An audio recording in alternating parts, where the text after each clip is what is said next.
Maka 2019 muza 2019 aiwa yanga ichibhadhara anatombonziona zvavitaurwa nevanhu munoziva zvekuti zvinhu zvakaoma chichi inini ameno zvinhu zvabvi zvichitofamba munoziva aiwa Mwari akanaka munoziva kuti munguva mwanhu vachitoona motoka vamwe vanenge vachitodi vachitobleswa but ndangotenda Mwari zvangu boza 2019 ndinanga na prayer request kwakuri kuseri aiwa musazoti henyu achabirwa uchabirwa aiwa izvozvo ndo zvatisingade ngatingotendei Mwari sera ine zvekuti achabirwa izvozvo ndakutoishandisa saka chero mukauya zvonibira kana ndakutoiendesa handi mazvona aiwa Mwari akanaka 2020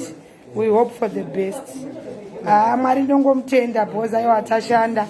aiwa tashanda muye mutenge mabhra nemabhurugwa aya kwamaititi handi mazvona Don't worry, yakutoenda kwainofanira kuenda saka usazoti achabirwa